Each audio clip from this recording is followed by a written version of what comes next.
ના એક ગ્રુપમાં બીજા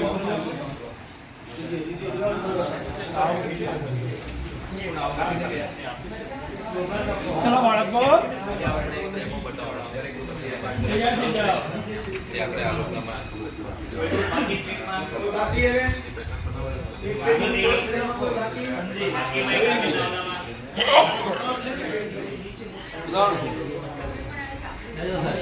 ચાલો મિત્રો હવે બેબીની ધ્યાન મિત્રો આ તમારી તો ચાલો મારો પહેલો પ્રશ્ન કે ભાઈ લંબચોરસ કોને છે? લંબચોરસ આકાર કોને છે? ચાલો એકા મિત્રને લંબચોરસ છે આ ગ્રુપમાં. બીજે કે લંબચોરસ આકાર કોને છે? ચાલો બે. ચાલો સરસ. ચોરસ કોને છે? મોટું કટિંગ આઈ તો ચોરસ કોને છે? ચાલો 1 2 3. ચાલો વેરી ગુડ. જે ગ્રુપ વિડિયો નહીં આ શું હતા? એની ચાલો રેડી. સરસ. ચાલો હવે વિદ્યાર્થી મિત્રો આપણે બીજું કઈ મિત્રો તમને જે મેં મોટું કટિંગ આપ્યું છે કાર્ડ શીટ નું અને એક કાગળ ને નાના નાના ઘડી પડેલી કટિંગ આપેલું છે. તો તમારે નાના ઘડી પડેલા કટિંગ થી તમારે પેલા કોઈ પણ એક ધાર માપવાની છે. ચાલો તો કેટલા ખાના થાય છે અંદાજે? એમાં ખાના કેટલા, ચોરસ કેટલા છે? ચાલો તમારા ચોપડામાં નોંધો. ચાલો બધા નોંધ છે પોતાની બુકમાં. બાળકો લખતા રહેજો. જો કોઈ પોઈન્ટમાં આવે તો માર્ક કરજો અને પૂર્ણ આંકડામાં લખજો. કારણ કે સ્ક્રિપ્ટ ને ઘડી કરવામાં નાની મોટી માર્ક થાય છે. હા તમને જે આપ્યો ને આપેલો જે આમ આપણે એકમમાં લેશું. આમ આપણે કેવું માપ લેશું? આપણે એકમમાં. બરોબર છે? એને પૂર્ણમાં માપશું આપણે. અડધા કરતા વધારે હોય તો આખું લઈ લેજો. અડધા કરતા ઓછું હોય તો કાઢી નાખો. ચાલો એક ધાર માપી બધાએ. ચાલો એની બાજુની બીજી ધાર માપો. તો તમે ઊભી ધાર માપી હોય તો આડી ધાર માપો. એવી રીતે તે કેટલા ખાનાની થાય છે? ચાલો નોંધ કરો એની ઝડપથી. ચાલો કરી નોંધ. ચાલો હવે જે માપી બાપ હવે બીજી આડી ધાર જે આવે એને માપો. બીજી ધાર ને માપો. માપી. ચાલો હવે ઊભી ધાર ચોથી ધાર બાકી રહી ગઈ ધાર માપી લ્યો. ચાલો મિત્રો માપી બધાય ધાર. હા તો સાહેબ તમે બોલો તો તમારે પહેલી ધાર કેટલા એકમની થઈ? પેલી 6 એકમ હતી. ચાલો 6 એકમની. સરસ. બીજી ધાર ઊભી ધાર 4 એકમ. બરોબર. ચાલો એની પછી ને એના પછી પાછી 6 એકમ. વાહ ભાઈ વાહ. અને એની પછી 4 એકમ. લાવા તો એવું થયું બે હામાં હાથ લીધા છે ને એટલે વાહ. તો આને આપણે શું કહેશું? આપણે ઓકે ભાઈ આવો આકાર હોય જેને સામસામે ધાર હોય ને શું કહીએ આપણે? તો કે આપણે લંબચોરસ કહેશું. બરોબર સાહેબ તમારે ધાર કેટલી રહી? પહેલી ધાર 6. વાહ ભાઈ વાહ. બીજી 6. ત્રીજી 6. ચોથી વાહ. જો ભાઈ હવાઈ ને તાળીઓ વળો ભાઈ બધા. એટલે બધી ધાર એટલી આવી. બોલો હવે એને આપણે શું કહેશું? એને આપણે ચોરસ કહેશું. ચાલો સાહેબ હવે ચારે ધાર ને ભેગી કરું તો કેટલું થાય? ચારેનો સરવાળો કરીએ તો કેટલું થાય? 24. વાહ ભાઈ વાહ. તમારે સાહેબ કેટલો સરવાળો આવ્યો? 20. વાહ ભાઈ વાહ. ચાલો તો આ ભાઈને જે સરવાળો આવ્યો છે ચારે બાજુનો, તો ચારે બાજુની આપણે શું કહીશું? એને ધાર કહીશું ને, વાડ કહીશું. એટલે ખેતર કેમ હોય? અને ચારે બાજુ આપણે શું કહીએ છીએ? હદ કહીએ છીએ. કહીએ ને હદ. અને તો આ ભાઈ આ તમારે સાહેબ 8 6 8 6 8 6. વાહ પરેશભાઈ કુલ કેટલી થશે આપણે? 8 6 8 6 કુલ કેટલી થશે? 28. સરસ, ચાલો વેરી ગુડ. તમારી સાહેબ કેટલી થઈ? ધ્યાન આપવાનું કીધું નતું ભાઈ? 3 6 3 6, ચાલો કુલ 18. સરસ, વેરી ગુડ. સાહેબ તમારે છેલ્લે 4 4 4 4. વાહ ભાઈ વાહ. ચાલો તો મિત્રો આપણે જે આ ચારે બાજુની હદ કરી છે એને આપણે ગણિતની ભાષામાં શું કહીશું? આપણે તેને પરિમિતિ કહીશું. પરિમિતિનો ખ્યાલ આવો મિત્રો બધાને? પાક્કું?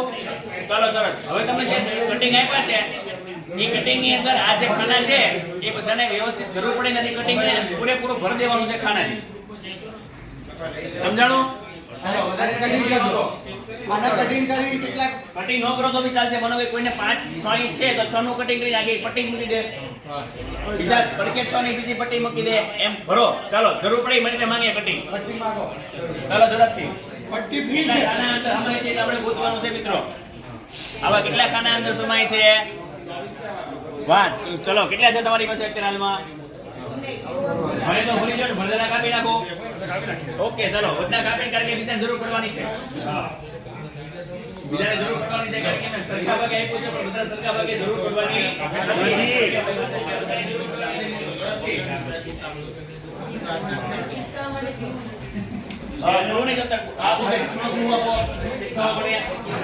સાહેબો થોડી ઘણી ગમના ટીપા મૂકીને ચોટાડી દેજો. Very good. તમને એક ચીજ ઇનામ. ચાલો ચાલો અંદર ચોટાડો.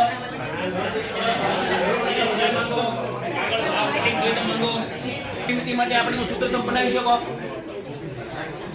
હા, ચારે બાજુનો સરખાવો એટલે કે સરવાળો એટલે કે બાજુ સરખી જ છે અને 4 ગુણ્યા કરી નાખીએ તો ચાલે સાહેબ? બાજુને ગુણ્યા 4 કરી નાખો તો ચાલશે? તો જો આપણે સૂત્ર બની ગયું ચોરસની પરિમિતિનું 4 ગુણ્યા બાજુ. થઈ ગયું? સાબિત થઈ ગયું? ચાલો વેરી ગુડ. લંબચોરસ કોને હતું ભાઈ? લંબચોરસ બોલો બોલો સાહેબ. તમારે સામસામે બે બાજુ સરખી હતી? બરોબર. લંબાઈ કેટલી હતી? 6 6 તો 6 ને 6 12. પહોળાઈ કેટલી હતી? 4 4 ને 4 8. તો એની પરથી આપણે પરિમિતિ લંબચોરસ નો બનાવો તો સૂત્ર શું બનાવી શકીએ કે 2 વખત લંબાઈ અને 2 વખત પહોળાઈ. ઓકે ચાલો વેરી ગુડ. ડન. ઓકે સાહેબ ચાલો સરસ વેરી ગુડ. સારા તમને કે વાહ બરોબર છે, પરફેક્ટ છે, બરોબર છે. ચાલો ઇનોવેશન આને ઇનોવેશન કરતા જો આમાંથી નવું કરો અને ઇનોવેશન કે એક બાજુ હા એક બાજુ બરોબર સહજતાથી સરળતાથી આપણે સમજાય આમાં સમજાય એમાં ચાલો સરસ. ચાલો સાહેબ તમારે કેટલા ખાના આવા ચોરસ નાના એકમ મેં આપ્યા કેટલા સમાણા અંદર? 48. વાહ. હવે આડી ધાર કેટલી હતી? 8 અને ઊભી ધાર 6. ચલો 8 6 અને એને કુલ ખાના કેટલા સમાણા? 48. તેનો મતલબ કેવો છે ને કે ભાઈ બેનો ગુણાકાર કરો એટલે આપણને મળી જાય કે ન મળી જાય?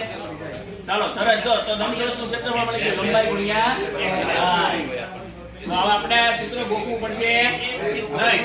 ખ્યાલ આવ્યો મિત્રો? ચાલો સાહેબ ચોરસ કોને હતું બીજું? ચોરસ વાળા લંબચોરસ તમારે કેટલા ખાના ગોઠવાના? 18. વાહ ભાઈ વાહ. 18 ખાના. કેવી રીતે? કેટલા ભાગકાર કેટલી હતી? 3 અને 6. વાહ ભાઈ વાહ. 6 તેરી 4. તો આવી રીતે આપણે કોઈ પણ આકારોનો ચોરસ અને લંબચોરસનું ક્ષેત્રફળ અને પરિમિતિ સરળતાથી આપણે પોતે સાધનો અને પ્રવૃત્તિ દ્વારા પ્રયત્ન દ્વારા મેળવી શકીએ. હવે પ્રશ્નો પણ પૂછી શકાય આની અંદર કે ભાઈ કયા બે ચોરસ હતા એની પરિમિતિની ક્ષેત્રફળ મને તફાવત ને બધું તમે અલગ અલગ ફરક પ્રમાણેના પ્રશ્નો કાઢી શકો. ચાલો એક આ રીત હતી જે આપણે ચોરસ લંબચોરસ આકાર અલગ અલગ આપી અને કાગળ ચોટાડવાનું થાય. બીજું એક આપણે વિદ્યાર્થીને પૂછી શકીએ એક A4 સાઇઝનું કાગળ લેવાનું, એમાંથી અડધો કાગળ કટિંગ કરી અને બીજા કાગળમાં આપણે અલગ અલગ આકાર રાખશું. આપણે અત્યારે ચોરસ હતા તો આમાંથી હું તમને ત્રિકોણ દોરી ઘડી પાસે દઈ દેવાના એને પછી એ કટિંગ કરે તોય ભલે અને પછી એમાં નંબર આપી દે તોય ભલે. એટલે આ કાગળ અને આ કટિંગ કરેલું અથવા ઘડી પાડેલું આપણે આપશું અને બાળકને કહેવાનું કે બેટા એમાં કેટલા સમાસ છે આ ઘડી તારે મને કહેવાનું. જેમ તમે ચોટાડ્યું એની બદલે ઘડી દ્વારા આપણે એને સમજૂતી આપી શકીએ છીએ. ચોરસ એ અલગ હતું, ત્રિકોણ એ અલગ હતું. આ સાઈડમાં જ આપી દેલ્યું સાહેબ ચોટાડો ને તમારે ખાલી ઘડી ખોલો ઘડી ખોલો અને કેટલા ત્રિકોણ સમાય તમારે મને કહેવાનું છે ખાલી. એટલે આ પાર્ટ ખોલ એટલે એક ત્રિકોણ. ખોલો થોડું આખું ખોલો. અચ્છા આખું ખોલી પછી ગણો. મેરિયાના માપમાં એ માપમાં જો એ જ માપમાં છે બરોબર સાહેબ? હા. કેટલા ત્રિકોણ છે એ મને ખાલી કહો. કેટલા ત્રિકોણ સમાય? ઓકે 4 24 24. એમાં સૌથી મોટા મોટા ત્રિકોણ કેટલા સમાય? એ પાછું શોધવું પડે.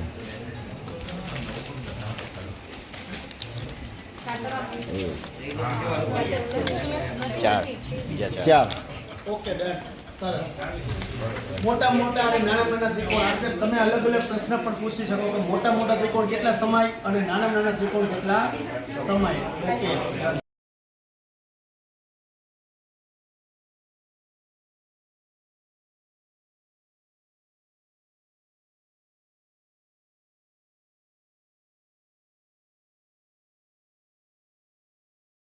તો જો આ બેનના દુપટ્ટો છે એમાં જે છે ફૂલ એક પછી આ ડિઝાઇન અને પછી આ અલગ આપણને પણ અહીંયા કંઈક એક સરખી ક્રમિકતા દેખાય છે ને.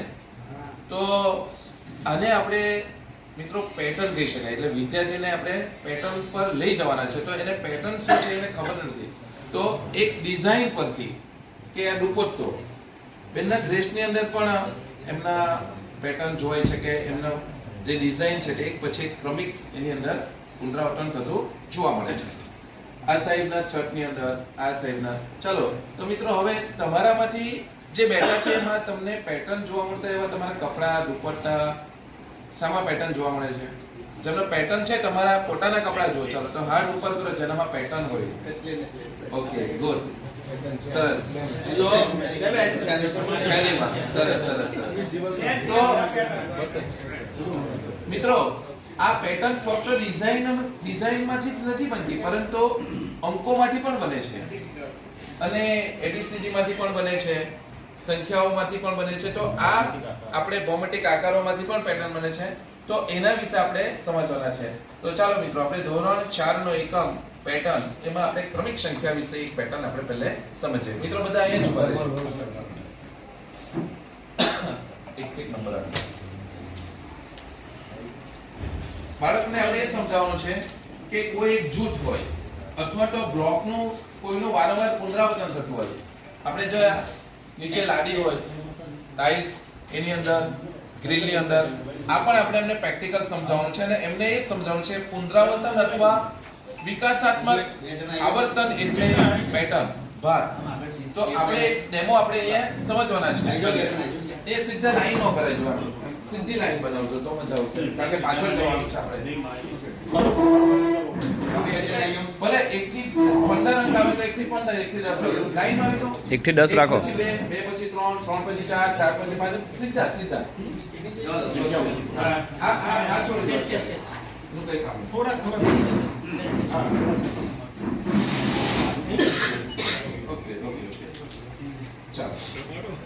તો અહીંયાથી આપણે બાળકોને એ સમજાવવાનું છે કે આ જે નંબર છે એ 1 2 3 4 5 6 7 8 9 10 11 12. તો આ આપણે એક ક્રમિક પેટર્ન થઈ ગયો છે. ક્રમિક પેટર્ન. હવે આ જે પેટર્ન એક સરખી રહેતી નથી. આ જ પેટર્ન ક્રમિક જ હોતી નથી. આ જ પેટર્નમાંથી સંખ્યામાંથી આપણે કેવી પેટર્ન બનાવવાના છે કે જે અલગ પડશે. આ જ એક પેટર્નમાંથી બે પેટર્ન બનાવવા છે. એક નંબર આગળ આવી જાઓ, 3 નંબર આગળ આવી જાઓ, 5 નંબર, 7 નંબર, 9 નંબર, 11 નંબર. તો ચક સીધા રહેજો. તો બાળકોને આપણે સમજાવવાનું છે કે આમાં એક સંખ્યા મિસ થઈ છે એટલે કે એક સંખ્યા આપણે છોડીને બીજી સંખ્યા બની છે. તો હવે આને પણ પેટર્ન જ કહેવાય છે. 1 3 5 7 9 11. એટલે જ્યારે પણ બાળક જ્યારે એમની પરીક્ષાની અંદર જ્યારે ભૂલ કરે છે કે ઘણીવાર એને 1 નંબર આપ્યો છે પછી 5 નંબર આપ્યો છે પછી 9 નંબર આપ્યો છે વચ્ચે કઈ સંખ્યા લખવાની છે તે એને થોડું કન્ફ્યુઝન થાય છે. એ વિચાર કરે છે કે આમાં એક નંબર ઉમેરવાનો છે એટલે એક નંબર પાછળ ગયો છે. તો એને એક્ઝેક્ટ ખ્યાલ આવશે કે 1 પછી 3 આવે 3 પછી 5 એટલે કે આમાં એક સંખ્યાનો કૂદકો મારેલો છે. હવે આ થઈ પેટર્ન. એની પાછળ એક બીજી પેટર્ન ઉભેલી જ છે. જો 2 નો ઘડિયો બની ગયો છે. 2 જરાક ઉપર કરજો તમે. 2 2 દુ 4 2 તારી 6 2 ચોગા 2 પચામ 10 2 છમ 12. એટલે આ પણ એક પેટર્ન આમાંથી નિર્માણ થઈ છે. હવે આપણે આમાંથી બીજું કે ધારો કે આમાંથી પાછળથી આપણે 3 નો ઘડિયાળનો પેટર્ન બનાવવાનો છે, તો આપણે 4 નંબર પાછળ જતા રહેશે, 8 નંબર હટી જશે અને 12 નંબર હા ઓકે તમે રહેશે. તો હવે ઉપર કરો 3 6 ઓકે 3 ઓકે 3 ક્યાં જતા રહેવું પડશે?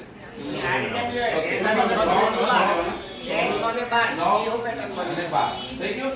એટલે બે ગાયબ થઈ ગયો છે, બે અહીંયાથી જતો રહ્યો છે.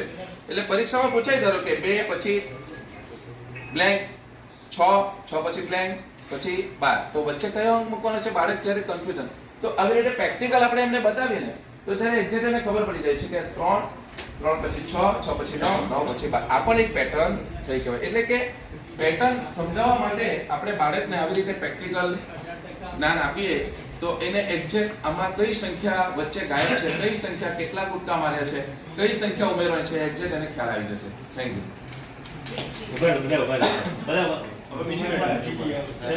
બાકી છે ખાલી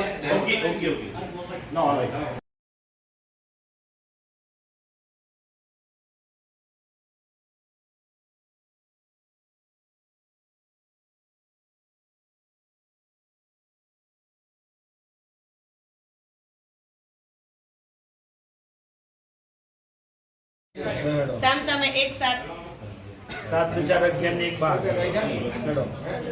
બીજામાં 2 6 4 ને 2 6 અને 6 12 5 3 સામ સામે 5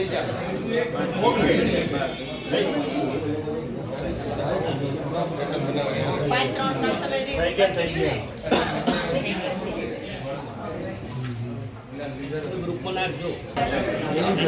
ચલો મિત્રો આપણે એબીસીડી ના કે કાર આપણે સ્કીપ કરેલા છે. ઓકે એ પછી બી નથી ડી છે, સી નથી જી છે. તો આ રીતે એવો એક પેટર્ન તૈયાર કરી છે. ચલો નેક્સ્ટ બી સી નથી બરાબર છે. ઈ એફ નથી જી. ચલો જો આમાં A B C D E F G H I J, તો આવી રીતે પણ ફક્ત એ બી અને સી ની પેટર્ન ને બે સાથે મૂળાક્ષરોને ભેગા કરતા પણ પેટર્ન બને છે. ઓકે નેક્સ્ટ ચલો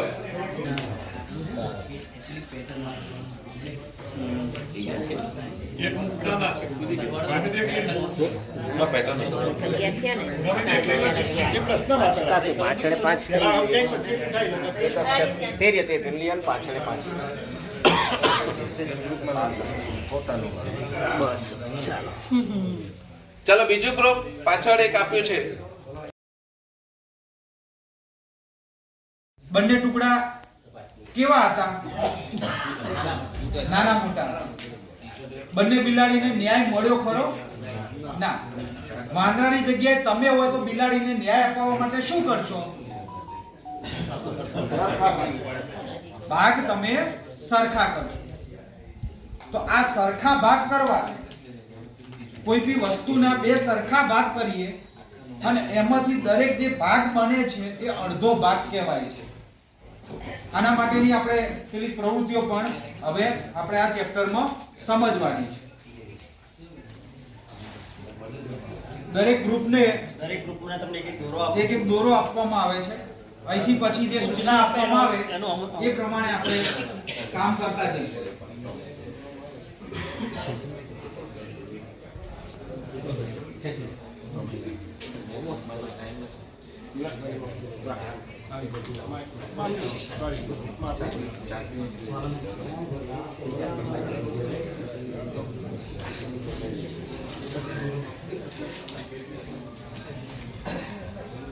હવે તમને જે દોરો આપવામાં આવ્યો છે એ દોરાના બે સરખા ભાગ તમારે કરવાના છે. દાંતનો ઉપયોગ કરી શકશો.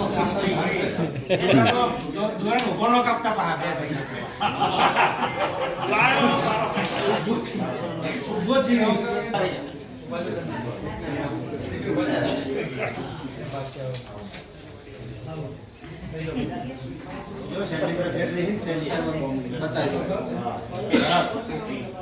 જો આ સાહેબ બતાવે છે એમણે બે ટુકડા કરેલા છે. હવે એમાંથી આ કોઈ પણ એક ટુકડો જોઈએ તો એ અડધો છે. કોનો અડધો હતો? તો એમને જે દોરી આપવામાં આવી છે એનો અડધો છે. બરોબર? એટલે આ રીતે આપણે અલગ અલગ વસ્તુઓ બાળકોને આપીને એ પ્રમાણે ભાગ અડધાનો સમજ આપી શકીએ છીએ. હવે હું બીજું કંઈક સાહેબ તમારો જે દોરો છે એ લઈને આવો. હવે આ સાહેબનો ભાગ હતો જે દોરો એને પણ આપણે અડધો કહેતા હતા અને આ સાહેબને જે અડધો થયો છે એને પણ અડધો કહીએ છીએ. બાળકને આ સમજ ખાસ જવી જરૂરી છે એટલા માટે વસ્તુ છે. હવે જો આને અડધો ભાગ કહીએ છીએ, હવે આનો અડધો ને આનો અડધો બે સરખા છે ખરા? ના. કેમ? તો આ રીતે અડધો કહેવાથી બંને સરખા થઈ જતા નથી, પણ આ અડધો એ જે વસ્તુ હતી એનો અડધો હતો. એટલે આમને જે દોરી આપવામાં આવી હતી એ ટૂંકી હતી, નાની હતી, એટલે એનો અડધો એ એનો પ્રમાણે થયો. આ સાહેબને જે દોરી આપવામાં આવી હતી એ મોટી હતી અને એનો અડધો જે થયો એ મોટો છે. એટલે આ રીતે કોઈ બી વસ્તુ છે એના બે સરખા ભાગ કરીએ છીએ અને ત્યારે જે ભાગ બને છે એ અડધો થાય છે. એટલે આ રીતે અલગ અલગ વસ્તુઓ આપીને પણ આ રીતે આપણે સમજ આપવી પડશે. કારણ કે ગેરસમજ પહેલા આવી થતી હોય છે કે ભાઈ અડધું સફરજન ને અડધું ચીકુ તો બે સરખું ના હોય. કેમ? કારણ કે ચીકુ એ છે, અડધું ચીકુ છે એ આખા ચીકુનો ભાગ છે. સફરજન છે એનો અડધો કર્યો તો એ અડધું સફરજન એ સફરજનનો અડધો ભાગ છે. એટલે સરખામણી આ રીતે ના થઈ શકે. તો જે તે વસ્તુની સરખામણી વસ્તુ નાની મોટી હોય. એટલે વસ્તુ જે તે સરખી હોવી જોઈએ. હવે તમારું હશે એને દરેક જોડે હોય તો દરેક કરવો સારું રહેશે. હવે એને બે ભાગ કરવો સરખા ભાગ કરવો. તમે કોઈ પણ રીતે કરી શકો. એ સરખા ભાગ થાય એ રીતના કરો.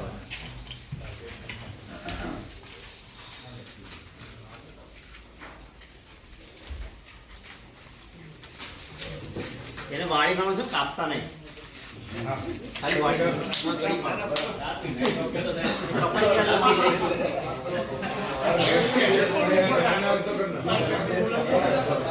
ચાલો.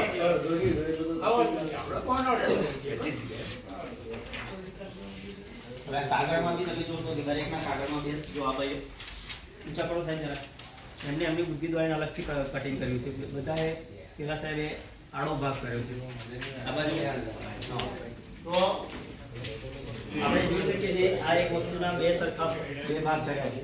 એમાંથી જે આ ભાગ છે એને આપણે અડધો ભાગ કહી શકીએ અને અડધો ભાગ જે છે એને આપણે ગણિતિક ભાષામાં દૃત્યાંશ કહીએ છીએ. બરાબર? બેમાંથી એક ભાગ. કઈ રીતે દર્શાવો એ પણ આપણે બાળકને સમજ હવે આપવાની. જે તમારી જોડે ભાગ છે એનો પછી હજુ બીજી ઘડી પાડો.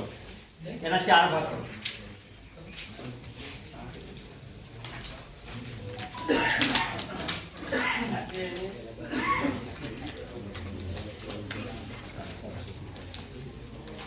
આ ચાર ભાગ છે. બરાબર છે? હવે ચાર ભાગમાંથી આ ઉપરના આપણે બે ભાગ લઈએ. ઉપરના બે ભાગ તો પણ એ કેટલા કહેવાય છે? અડધો જ કહેવાય છે. બરાબર છે? અડધાની સંકલ્પનામાં આપણે એવું ના કહી શકીએ કે બેમાંથી એક ભાગ હોય એટલે જ અડધો. બરાબર? ચારમાંથી બે હોય તો પણ અડધો. ટૂંકમાં જેટલી બી વસ્તુ છે એના સરખા બે ભાગ થાય અને એમાંનો એક ભાગ એટલે અડધો ભાગ. બરાબર? એ જો કે આગલા ધોરણમાં આવે છે આપણે સમઅપૂર્ણાંકમાં, પણ આપણે આ શીખવતી વખતે આપણે બાળકને ધ્યાન અપાઈ દઈએ કે ભાઈ ચાર સાહેબ એવું બી પૂછે કે સાહેબ આ ચારમાંથી મેં અડધા જ કર્યા છે તો એ અડધા ના કહેવાય? તો આપણે કહેવું પડે પેલા આ અડધા કહેવાય. બરાબર છે? ચારના અડધા બે ગણાય.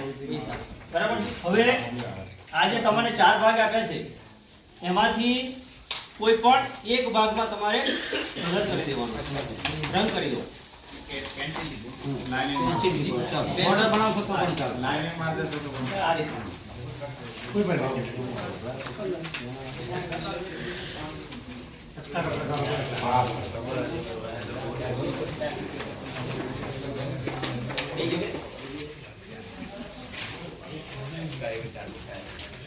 કોઈ પણ વસ્તુના ચાર ભાગ કરીએ છીએ આપણે અને એમાંથી જ્યારે આપણે એક ભાગ ગણીએ છીએ ત્યારે એને આપણે પા ભાગ તરીકે ગણતરીમાં લેવાય છે અને એને આપણે અપૂર્ણાંકમાં લખવા આપણે ગાણિતિક ભાષામાં લખવા હોય તો ચારમાંથી એક ભાગ, આપણે જે વસ્તુના 4 ભાગ કર્યા છે એમાંથી એક ભાગ.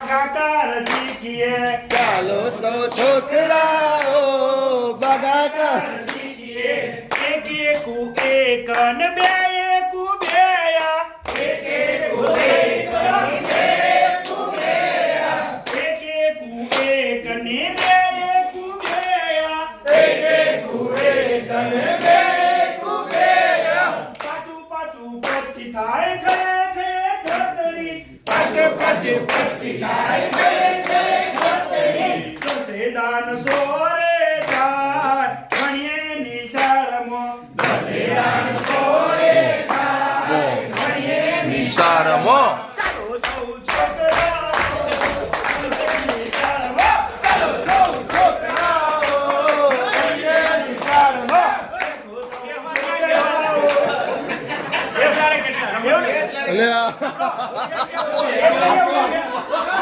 મેં બોલું જ છું સાથે સાથે તમારે એક કામ કરવાનું મેં બોલું જ છું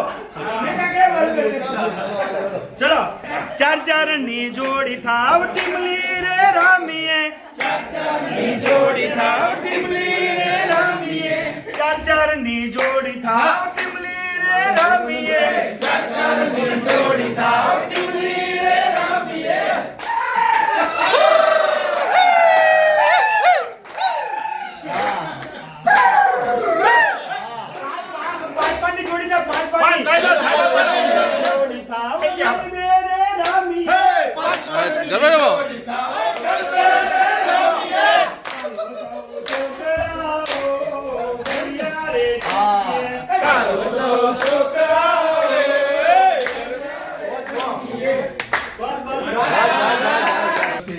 તમે ઘડિયા લખવા આપેલા લખે કે નહીં લખે બધાએ?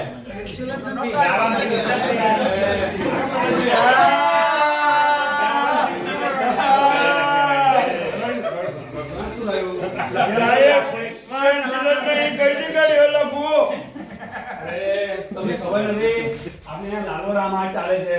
તમારે પેન્સિલ રબર નોટબુક જે કઈ ખૂટે ને અહીંથી લઈ લેવાનું. સાહેબ લાલો તો 100 કરોડ કમાઈ ગયું તમે સસ્તામાં મળી જશે. તો સર હા ભાઈ તો તમારે પેન્સિલ જોઈએ છે ને? કેવી જોઈએ છે? મારે જોઈએ છે મારે પેન્સિલ જોઈએ છે બધાને મળશે, બધી બહુ છે.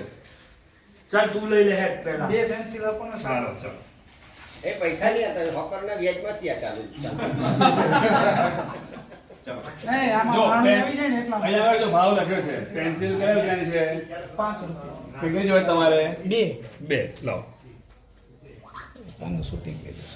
આ તો 20 રૂપિયા છે. કેટલા પાછા આપું? 10 રૂપિયા 10 રૂપિયા પાછા છૂટા છે ને? સાહેબ મારે પણ બે જ પેન્સિલ જોઈએ છીએ મેડમ પણ આગળ મારે બે જોઈએ છીએ પૈસા આપવા પડશે. હા પૈસા બે પેન્સિલ ના છે ને પૈસા કોઈ સાહેબ અનાવડ હતા આગળ છે. એ તો દરની નોટ છે 20 રૂપિયા અડધા 10 રૂપિયા તમારે 10 રૂપિયા આપવાના થાય.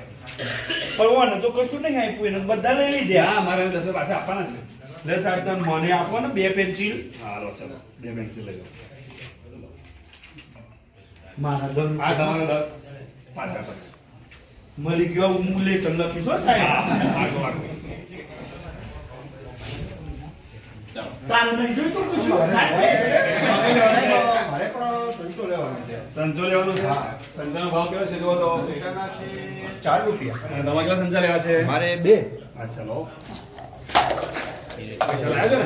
હા ઓકે એમાં જાઓ.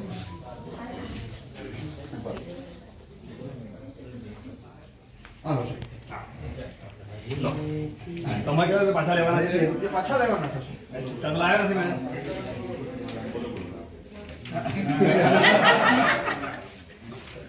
કઈ નહીં તમે 2 રૂપિયા પછી લઈ જજો. કઈ વાંધો નહીં.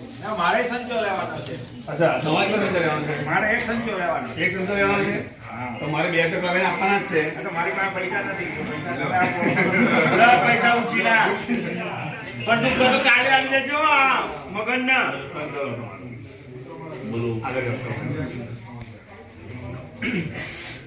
આપણે હવે મણકાની પ્રવૃત્તિ આવી રીતે આપણે અમારું જે હેલો છે કે રોજિંદા જીવનની અંદર બાળકો વ્યવહારિક પ્રક્રિયાઓ દ્વારા અલગ અલગ પોતાની જે વસ્તુઓ ખરીદે અને એના આધારે આપણે બધા જાણીએ જ છીએ એમ કે ભાગાકાર એ શું છે ભાઈ પુનરાવર્તિત બાદબાકી એટલે કે 5 રૂપિયા 10 રૂપિયા આના કારણે આપણે રોજિંદા જીવનની અંદર બાળકો ઉપયોગ કરે અને સાહેબ અમારા સાહેબ બોલ્યા બી ખરા કે 2-3 દિવસથી આપણે આ ઘડિયાળને ભાગાકાર શીખી રહ્યા છીએ. હવે આપણે ઘડિયાળની અંદર જો ત્યાં મેં લઈ આવ્યો છું તે પકડો હામી આપણે મણકા દ્વારા ગઈકાલે પણ વાત કરી હતી કે 2 એકાનો ઘડિયો શીખવો હોય તો કેવી રીતના શીખવી શકાય છે. પેલા સાહેબે કીધું હતું ભાઈ 2 તો 2 કૂદકા ભરે છે પાછા 2.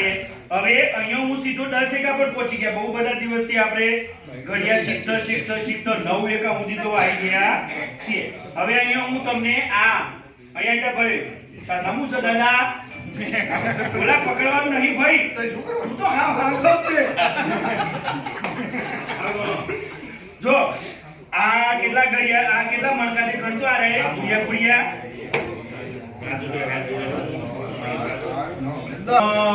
એટલે તું છે ને 10 નો માણસ 10 મજબૂત માણસ છે 10 નો. હવે તારે છે ને બીજો માણસ બી લઈ આય અને તું અહીંયા કૂદકો ભરી 10 ઉપર જતો રહે. એક કૂદકો ભર 10 ઉપર જતો રહ્યો. હવે બીજો દોસ્તાર ને લાવવો પડે ને તારે તો ચાલ બીજા દોસ્તાર હવે તારે છે ને આરે એક 10 કાપડ કૂદો બરોબર છે ને. હવે તું છે ને બીજા 10 ગણ નો પછી બીજા 10 કાપડ કૂદ.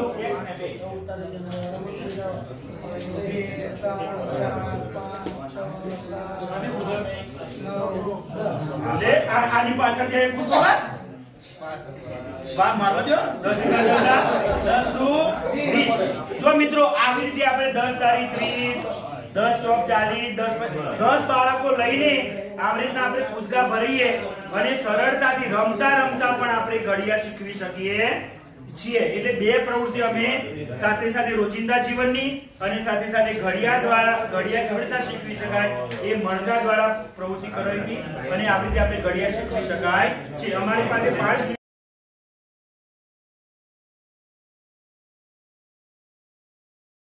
આવી અને મોબાઈલમાં કેલ્ક્યુલેશન કરાવીશ. તમે મને આન્સર આપજો એટલે હું અંદાજ લગાવવાની ટ્રાય કરીશ કે કેના આગળ છે ઠીક છે.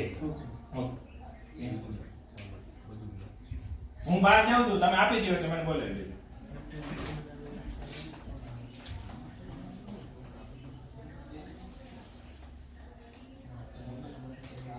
આવતા સાહેબ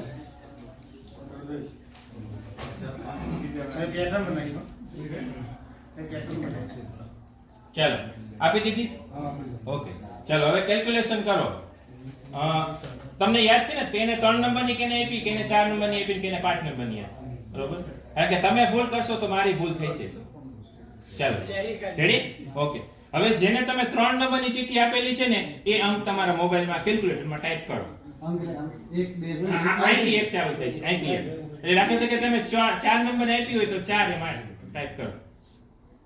કેટલા નંબરમાં આપ્યો હોય ને એટલા આપી દીધી ઓકે. હવે એમાં +5 કરો ઓકે. એને 100 વડે ગુણી નાખો.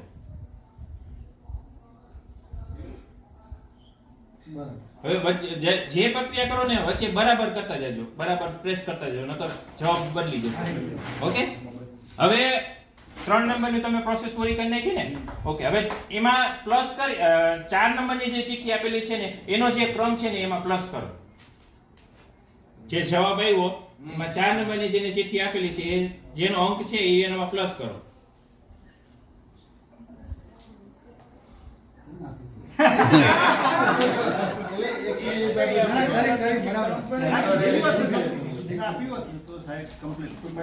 યાદ રાખજો કરને કે ઓકે. હવે એમાં +3 કરો. જે જવાબ આવ્યો ને એમાં +3 કરો. હવે એને 100 વડે ગુણી નાખો. આની પ્રોસેસ તમે એડ કરેલી છે કે અલગ કરવાની આની ના એ બધી સેમ એક એમાં 100 વડે ગુણી નાખો ઓકે. હવે તમે 5 નંબરની જેને ચિઠ્ઠી આપેલી છે જે અત્યારે જે જવાબ આવ્યો એમાં જે 5 નંબરની જે ચિઠ્ઠી આપેલી છે એનો જે ક્રમ છે એમાં પ્લસ કરો.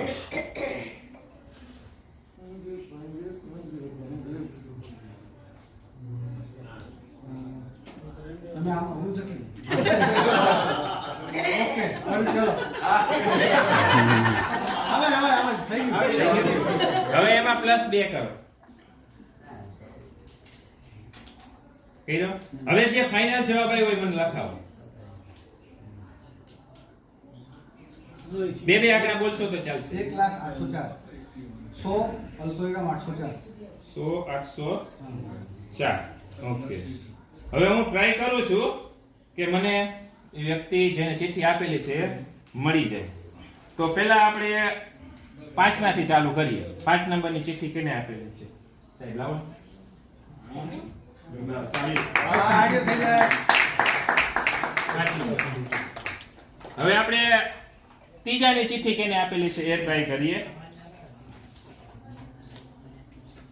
સાહેબ લાવો. જોરદાર તાળી થઈ જાય. હવે વહીથી 4 નંબર. તો 4 નંબર સાહેબ તમે ગણતરીમાં કઈ મિસ્ટેક કરેલી એવું લાગે છે મને. ના મિસ્ટેક છે. મિસ્ટેક છે. બે સાચી આવી પણ મિસ્ટેક છે.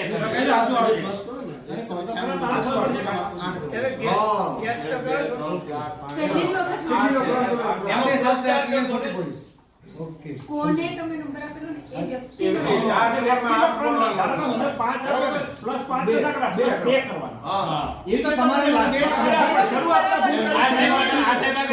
વન ટાઈમ રજૂ કરી શકાય છે. વારંવાર આ કઈ રજૂ કરી શકાય નહીં. એક વખત મજા આવશે. ખાલી આનો જે ગણતરી છે એ કઈ રીતે કરવાની છે ગણતરી તો તમને સમજાઈ ગઈ પેટર્ન તો બરાબર. હવે તમારે શું કરવાનું છે કે કોઈ પણ 3 રેન્ડમ અંક ધારી લેવાના છે. ક્રમિક ધારો ગમે તેમ ધારો. દાખલા તરીકે મેં સાહેબને એમ કીધું કે 3 નંબરની જેને ચિઠ્ઠી આપેલી છે હું આ પ્રોસેસ બોર્ડ ઉપર લખું એટલે તમને સમજી જાય. સાહેબે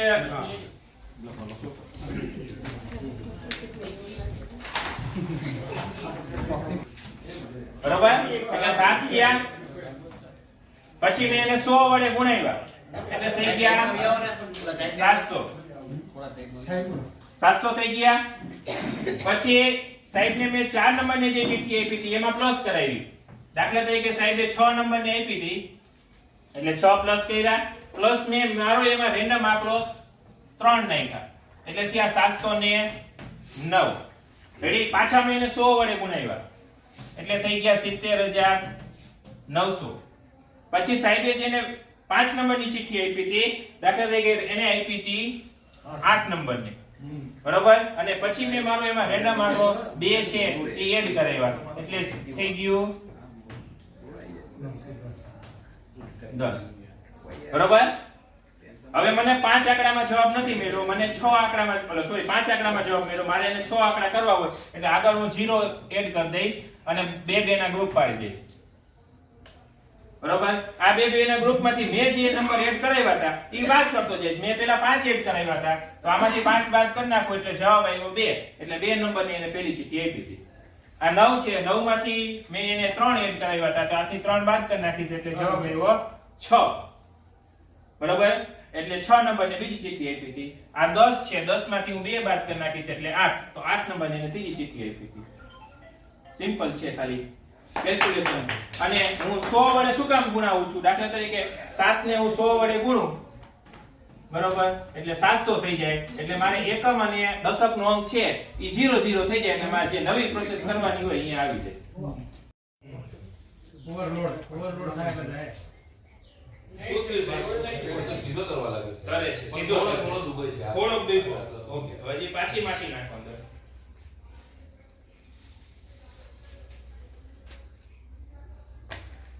એટલે પેલા કરતા વધારે પણ બધું ઉપર છે.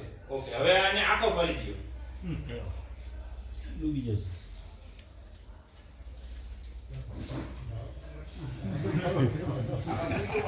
આખો બોલો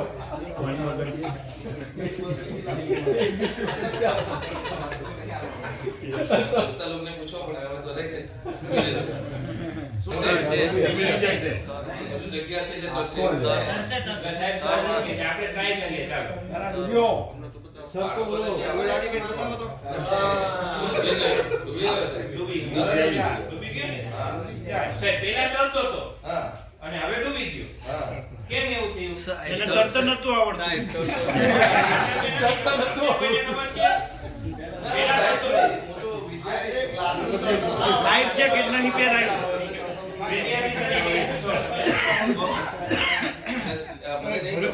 તમને કોઈને ખબર છે કેમ ડૂબી ગયો એની ઘનતા વધી ગઈ. જો ડૂબી ગયો તો આના ઉપરથી આપણે હલકું અને ભારે એ બંને વસ્તુ આપણે અલગ કરી શકીએ છે શું તે ચાલો જાણીએ આજે આપણે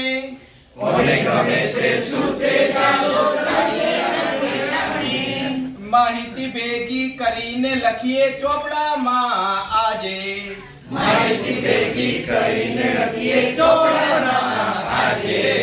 જિલ્લા કેટલા વસ્તી કેટલી ગણીએ આપણે લખીએ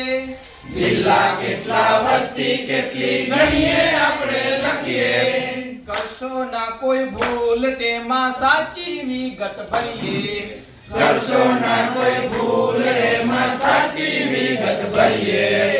એક લીટી બે લીટી ચાર પછી આડી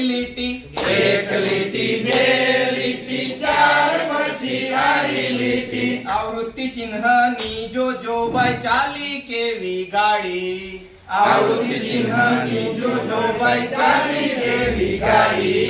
કોઈને ગમે મેહોણા ને કોઈને ગમે અમરેલી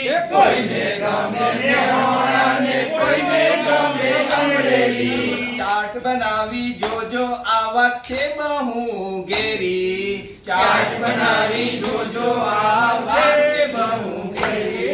સૌથી વધુ શું ગમે સૌથી ઓછું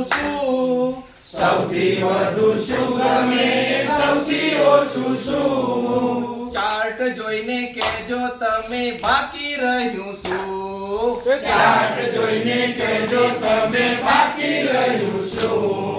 ચિત્ર આલેખ દોરો કા દોરો તમે થાંભલા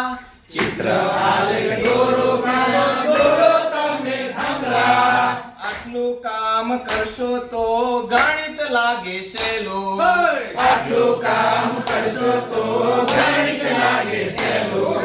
માહિતીને ગોઠવતા શીખીએ આપણે સૌ સ્માર્ટ ચાર્ટ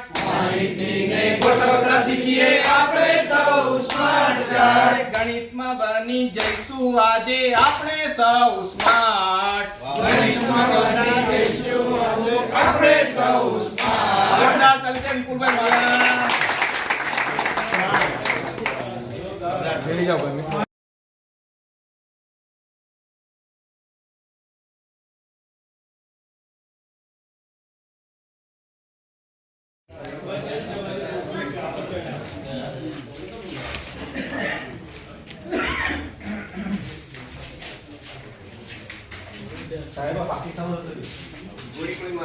આપણે એવું માનીએ છીએ કે મેં બધું આગળનું પ્રકરણની અંદર જે પણ સાર હતો એ બધું સમજાઈ દીધો છે. છેલ્લી વસ્તુ જે રહી એ હું અહીંયા રજૂઆતમાં લીધેલી છે. પ્રકરણની અંદર જે પણ વસ્તુઓ આવે છે પ્રમાણ માપ આવે છે, પછી કોઈ ફોટો ચિત્ર આવે છે, હેલિકોપ્ટર થી ઉપરથી જોવાતું હોય તો એ ચિત્ર કેવું દેખાય છે, જુદા જુદા માર્ગ હોય તો એ માર્ગની અંદર કાટખૂણો કયો બને છે, કયા કાટખૂણાથી ઊંચા બને છે. દાખલા તરીકે કોઈ પોતાની શાળાનું ચિત્ર બનાવી દઈએ, આ નકશો બનાવીએ, એ નકશાની અંદર આપણે કાર્યાલય છે, મધ્યાહન ભોજન છે, પાણી પીવાની ટાંકી છે, આ બધું દિશા છે અંદર મુકાવરાઈએ અને કોની સાપેક્ષે છીએ. તો હવે આપણે એની અંદર કરવું શું? તો જસ્ટ દરેક ટીમને એક જે ગ્રુપ લીડર તરીકે અહીંયા આપણા શિક્ષક અહીંયા છે એમને ચિઠ્ઠી આપીશ.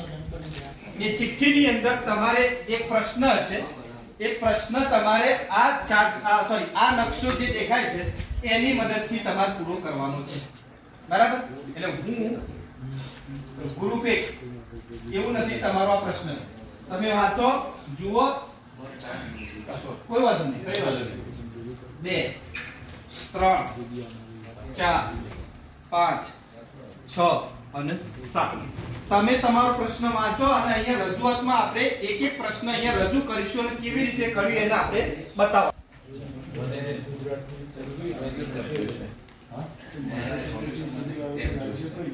તો એક કામ કરો,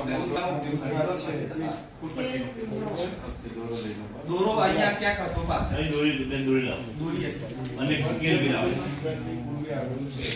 ગુજરાતી તો પશ્ચિમમાં આવ્યું છે. એના દોરો અને પછી સ્કેલ મારું કરતો હા એક જ પતિ જાવ તો બધાને અંગાથી આપણે પછી એક બાજુમાં રાખીને આપણે કરીએ.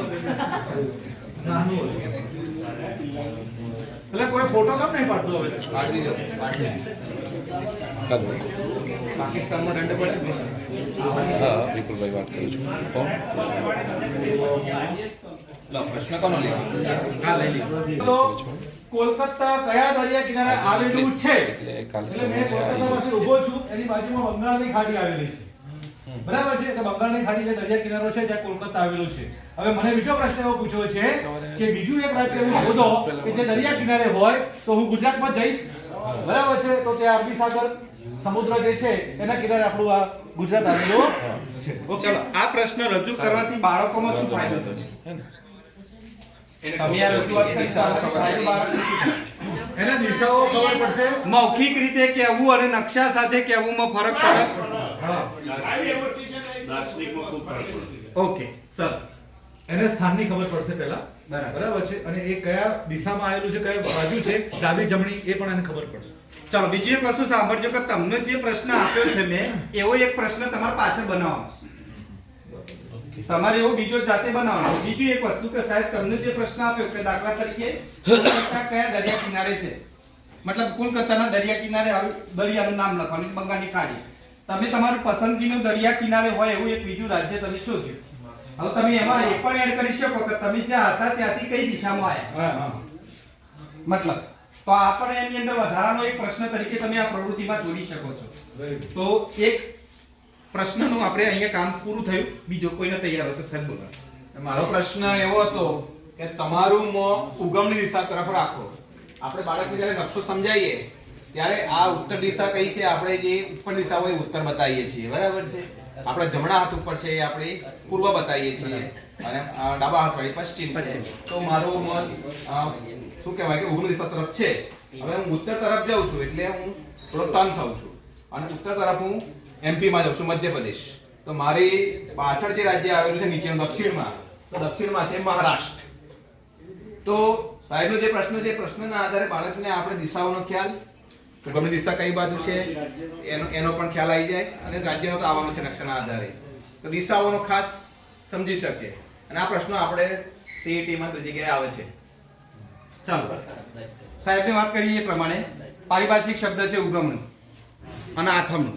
આ બે શબ્દો શીખવવા ખાસ જરૂરી છે. CET ની અંદર જે પણ એક્ઝામ લેવાય છે એની અંદર મોટાભાગના જે પ્રશ્નો દિશા અને અંતરના આવતા હોય તો એની અંદર આવા ક્યારેક શબ્દો મુકાઈ ગયેલા હોય, ઉગમનું અને આથમનું. બીજું ઉત્તર તરફ મોં કરીએ, પશ્ચિમ તરફ મોં કરીએ, મૂળ સ્થાનથી હવે કેટલું દૂર છે. તો આવા કેટલાક શબ્દો એવા છે જે દિશાના અંતરમાં આપણે એમને બતાવવા અથવા કહેવા અથવા સમજાવવા જરૂરી છે.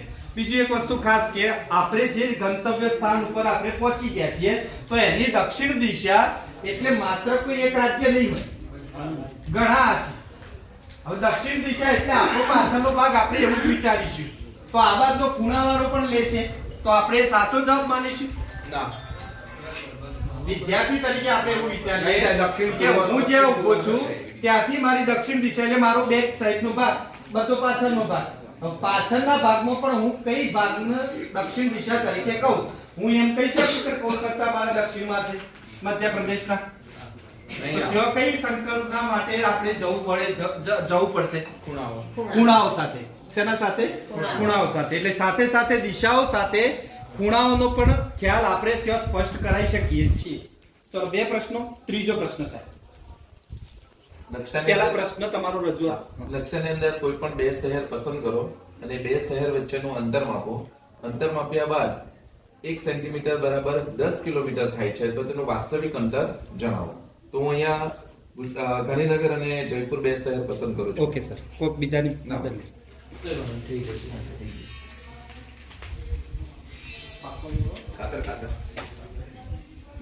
હવે આપણી પાસે ફૂટપટ્ટી નાની છે, 15 સેન્ટીમીટરની છે. તો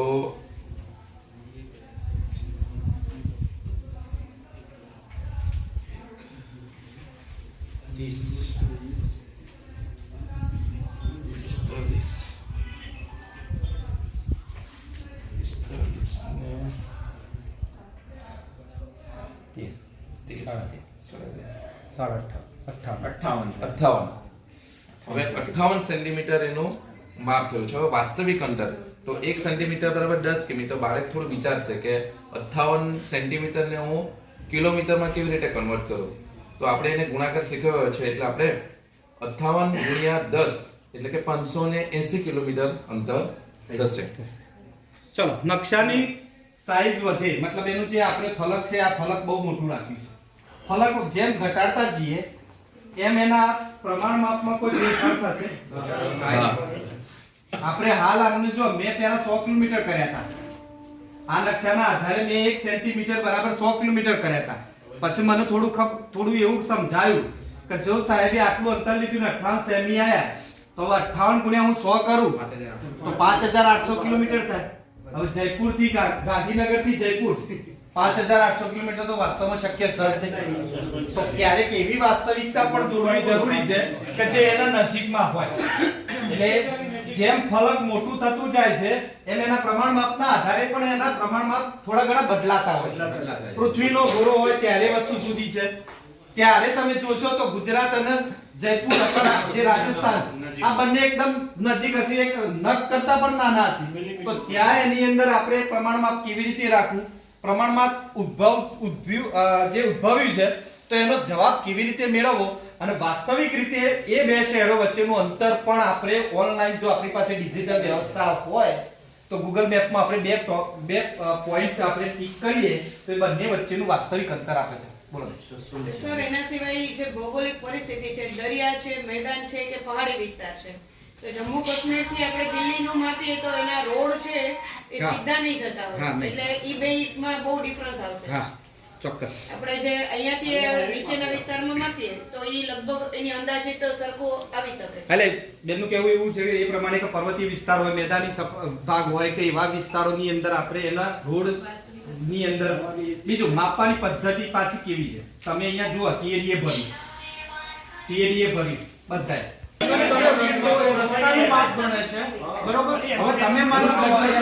એસટી માં મત ગયા હોય તો એસટી માં સાહેબ મને જે કન્ફ્યુઝન છે થોડું કન્ફ્યુઝન હું સમજાય કે તમે ગૂગલ મેપમાં મહેસાણા થી અહીંનું બતાવશો તો એ શું આવશે, વચ્ચે અડાલજ કોબા, અને કોબા થી પછી અંદર એસટી નહીં બતાવે, એ ડાયરેક્ટ રિંગ રોડ થઈ અને ડાયરેક્ટ એક્સપ્રેસ વે થઈ અને બરોડા બતાવે. મતલબ આપણા વાહન ચાલવાના માર્ગ, વાહન જે ચાલ્યો એ રસ્તો તો એ બતાવે.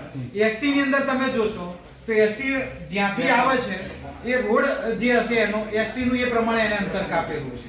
એટલે અંતરની ટિકિટ તમને એસટી ની એ રીતે મળશે. ઓકે સાહેબ, નકશો બીજી વસ્તુ કે જે આપણે જે વાત કરીએ છીએ નકશાની, તો કોઈ બી નકશો બનાવવામાં આવે છે, બરોબર, અને જે પરફેક્ટલી નકશો જે હોય તો એના પ્રમાણ માપના આધારે જ બને. બાકી એમને નકશો બનાવવા જાઓ તો એક્ઝેક્ટલી એવો નકશો ના જ બને. પ્રમાણ માપ ખાસ જરૂર. કહેવાનો મતલબ એવો છે કે ગાંધીનગર થી જયપુર નું અંતર જે માપવામાં આવે નકશાના આધારે માપીએ ને, અંદાજે કોઈ રોડના આધારે ના હોય, અંદાજ હોય, અંદાજે પણ નહીં હોય. પ્રમાણ માપના નકશો આધારે authentic વસ્તુ છે, સીધું જ મપાય, સીધું જ મપાશે. જસ્ટ સ્પેક્ટ્રમ મળે એ રીતે સીધું જ મપાય, અને બે બિંદુઓને જોડતી જે સીધી રેખા હોય એના આધારે જ મળે માપ. સમજણ ના મળે. વાળું માપ નહીં મળે. આ ફક્ત concept નહીં મળે. આપણે આ બધું લાંબુ મોટું ટૂંકું નકશા પર નહીં જઈએ. બાળકને જે આપણે શીખવાનું છે તે ખાલી માપવાનું છે બે વચ્ચેનો અંતર. હવે એની પાસે કોઈ સાધન નથી તો મેં અહીંયા દોરાથી ઉપયોગ કરીને પછી ફૂટપટ્ટીથી માપ્યું, પણ તેનો કોન્સેપ્ટ શું છે કે મારે આને મલ્ટીપ્લાય કરવાનું છે, ગુણાકાર કરવાનો છે અને મારે એને શોધવાનું છે. આપણે બાળકને આટલું શીખવાનું છે કે કેવી પદ્ધતિથી એને કરવાનું છે. પછી નકશો મોટો હોય નાનો હોય, એક્ઝામમાં પેપર આવશે તેમાં નકશો છાપેલો જ હશે અને તેમાં બે ડોટ અને બધા શહેરના નામ લખેલા હશે. વસ્તુ એને માપવાનું છે સેન્ટીમીટરથી ફૂટપટ્ટીથી સીટનું અંતર માપશે અને એને મલ્ટીપ્લાય કરશે. That's all. આપણે આ બધું પડીએ જ નહીં લાંબુ ટૂંકું. બરાબર, સરસ. મારો પ્રશ્ન એવો છે કે મધ્યપ્રદેશ એ ગુજરાતની પૂર્વ દિશામાં આવેલું છે. જે મેં ગુજરાતમાંથી મધ્યપ્રદેશ પૂર્વ તરફ જઈ રહ્યો છું. એની અંદર એવું છે કે મધ્યપ્રદેશની પૂર્વ દિશામાં કયા કયા રાજ્ય આવેલા છે. તો મધ્યપ્રદેશની અંદરથી મેં પૂર્વ દિશામાં જઈ રહ્યો છું તો છત્તીસગઢ રાજ્ય આવેલું છે, ત્યારબાદ ઝારખંડ આવેલું છે, ત્યારબાદ પશ્ચિમ બંગાળ આવેલું છે, પછી તો બાંગ્લાદેશમાં જતો રહ્યો. બરોબર.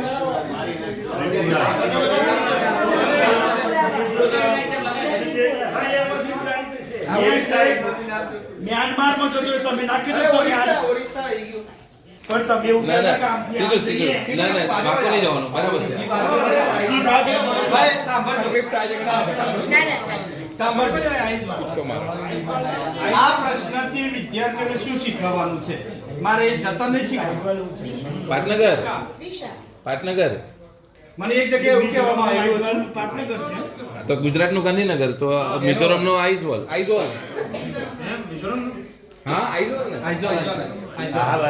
હા, તો પાટનગર જ છે તો ને. જો મેં પ્રશ્ન મહારાષ્ટ્રથી ગોવા.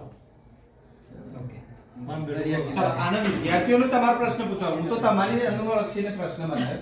તમારે વિદ્યાર્થીને પૂછવાનું હોય તો શું કરી શકો? આમ આપણે હાલ કઈ દિશામાં જઈ રહ્યા છીએ દિશાનો ખ્યાલ આવશે. તમારે આ જ વસ્તુ દાખલા તરીકે એપ્લાય કરવી છે કે જેની એક બાજુ સમુદ્ર હોય એવા રાજ્યો પસંદ કરો. પણ મેં અહીંયા તમારી નોકરીનું સ્થળ જોડ્યું. તમે વિદ્યાર્થીને ક્યાં જોડવા માટેનું કહી શકો? બહુ વિશાળ વસ્તુ બતાવવી પડશે. ગામ અથવા તો એના વર્ગખંડથી ઘરે બતાવી શકાય કેવું. પણ આ નકશામાંથી મળશે ના, ના મળે ને. નકશા તો આપણી પસંદગી છે. નકશો તમારે એના સાથે ઓછો પડશે કારણ કે તમારી શાળાના સ્થળથી એટલે હું જ્યાં પ્રશ્ન બરાબર ત્યાંથી તાલીમના સ્થળ સુધી આવવા માટે તમે લીધેલ માર્ગ નકશામાં બતાવો. એટલે આપણે ગુજરાતમાં જ સીધું એક આ પગ મૂકવું એટલે કડીથી વડોદરા આવી શકે. એટલે રૂટ સીધો જ છે. બરોબર. પણ અહીં બતાવો તો ગાંધીનગર થોડુંક સાઈડમાં છે એટલે અને આપણે આટલા સુધી બરાબર છે સર. કરોડા આવી શકે. બાળકોને આ દિશાના સંદર્ભમાં પણ પૂછી શકીએ કે કઈ દિશામાં આપણે ચાલે. જે જિલ્લો છે, આપણે જિલ્લાની વાત કરીએ તો મહેસાણાથી વડોદરા કઈ દિશામાં આવેલું છે. મહેસાણાથી દક્ષિણ દિશાની જગ્યાએ આપણે ઉત્તર તરફ જઈશું તો કયા કયા જિલ્લાઓ જઈ શકાય છે. તો ઉત્તર તરફ જઈશું તો શું વડોદરા આવી શકશે? એ રીતે પણ પૂછી શકાય.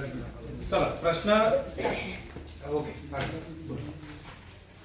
જો તમારી પાસે ફક્ત 2000 કિમી સુધીનું ઈંધણ હોય તો તમે કયા 3 શહેરોની મુસાફરી કરી શકશો જેથી દરિયા કિનારો, પર્વતો અને ઐતિહાસિક સ્થળ ત્રણે જોઈ શકો?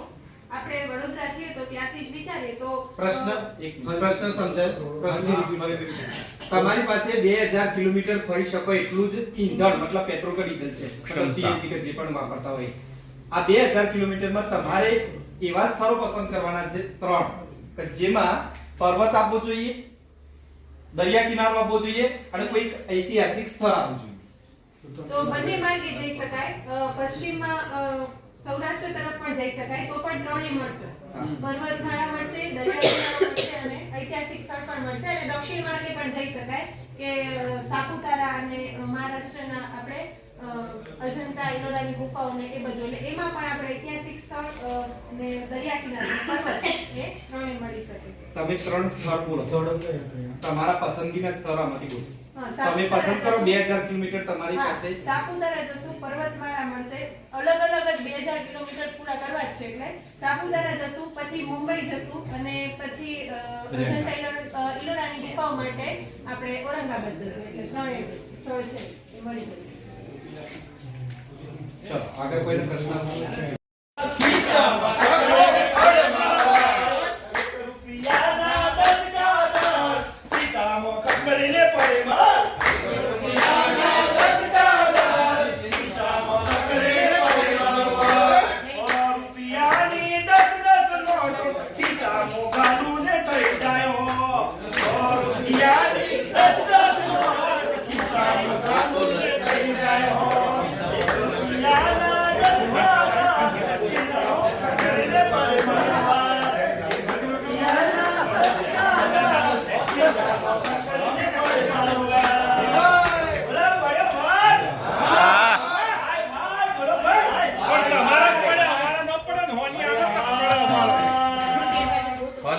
પાણી હાલો.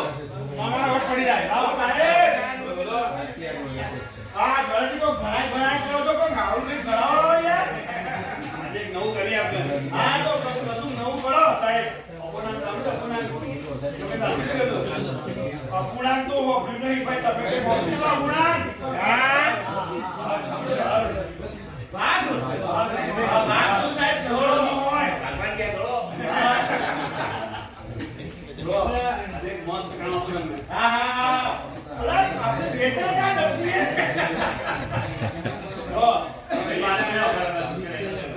બાકી તો ઘેરા છે સાહેબ.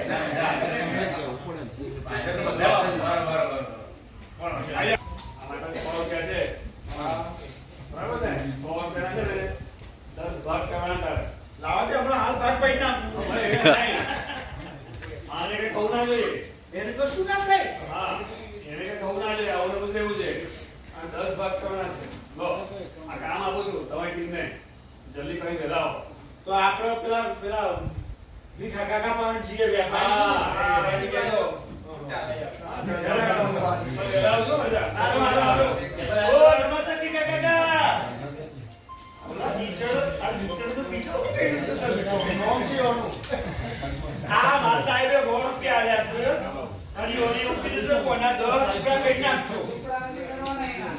છૂટા કરવાના છે મારા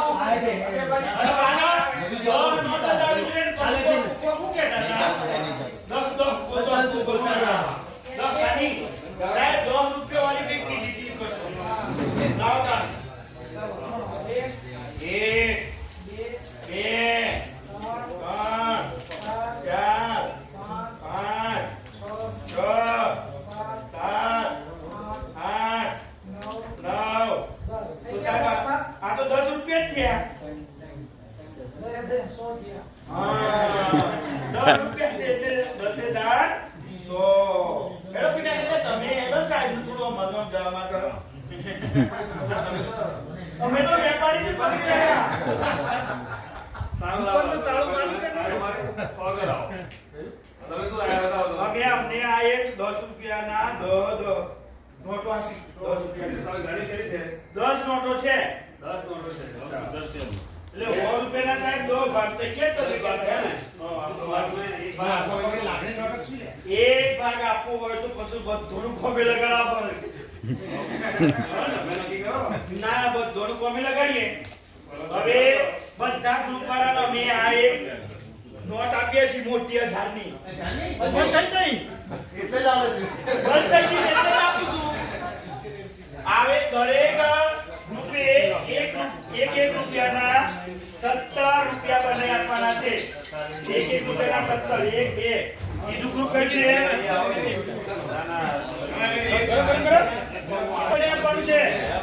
क्या क्या 1 2 3 4 17 भाग करवाना है. हाँ મને 17 રૂપિયા બને આપો. 17 રૂપિયા ગોળ બનાવવાનો રૂપિયો તો ચોરસ કરજો તો રૂપિયો તો કાગળ ગોળ બને આપો. મને તો ખિસ્સામાં કરવા જોઈએ યાર. 100 રૂપિયાનો વજન પડે ને પેન્ટ પી ઉતરી જવો જોઈએ. તો અમે ઉતરી જાય પેન્ટ અહીંયા રૂપિયો લઈ લઈ અને મને ઘણી નાખવો પડશે. કમ્પ્લેટ રોકડા કરી લેવામાં આવશે. ગણો 100 રૂપિયો શું લખ્યું છે? લખવાનું હા લખેલું જોઈએ નહીતર માન્ય નથી. લખેલું છે હા લાવો ગણો. 1 રૂપિયો 2 રૂપિયા 3 રૂપિયા 4 રૂપિયા 5 રૂપિયા 6 રૂપિયા 7 રૂપિયા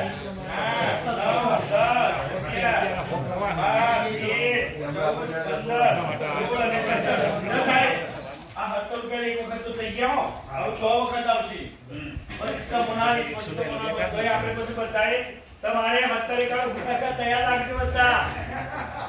અમારે છઠ કાંદોરનું છે ગુરુજી.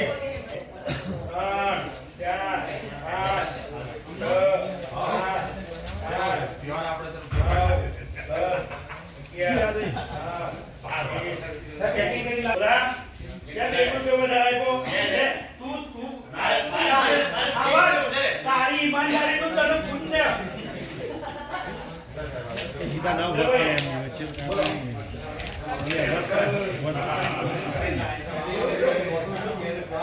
સરસ આ છોકરાનું કામ સરસ જો ટીએલએમ પણ બનાવી આવ્યો છે રૂપિયા ઉધરકા લઈને લઈ આવ્યો છે પેલા સાહેબ કિતાબ ખાનકાર કરે છે ને એટલે ખબર વગર કરે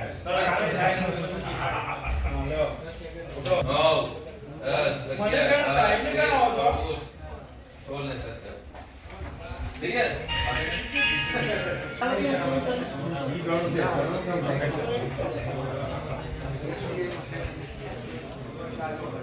કાંઈ મૂકી જાવ ને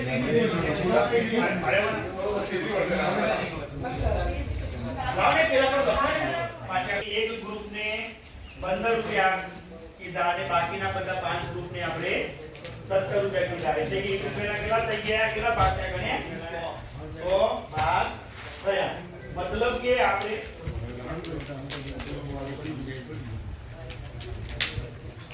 દસમો ભાગ તો 1 રૂપિયાની સોરી સૌથી પહેલા આપણે 100 રૂપિયાના દસમો ભાગ એટલે કેટલા થાય 10 રૂપિયા એટલે 100 રૂપિયાનો દસમો ભાગ એટલે 10 રૂપિયા કર્યા એટલે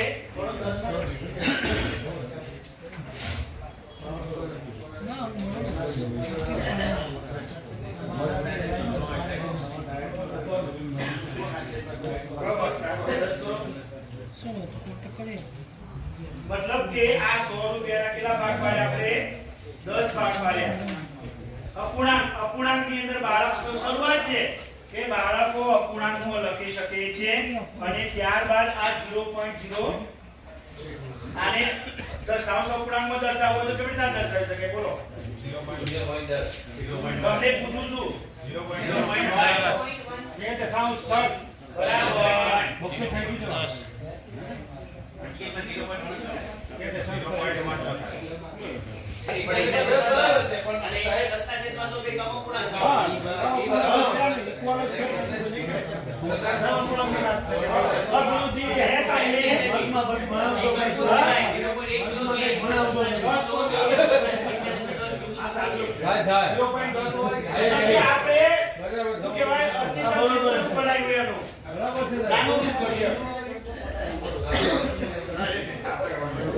પછી ત્યારબાદ આપણે 100 રૂપિયા હતા એના 100મો ભાગ અને 10મો ભાગ આ બે શબ્દો છે એટલે આ 100 રૂપિયાનો કયો ભાગ છે 10મો ભાગ છે હવે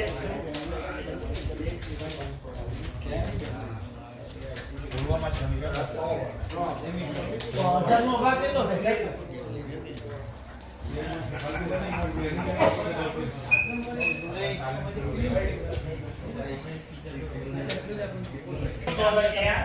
એક રૂપિયાના કેટલા ટુકડા કર્યા 100 ટુકડા કર્યા જેના કારણે એક રૂપિયાના 100 થતા 100 રૂપિયાના 100 ટુકડા થાય. એટલે જ્યારે અપૂર્ણાંકમાં કરવું પડે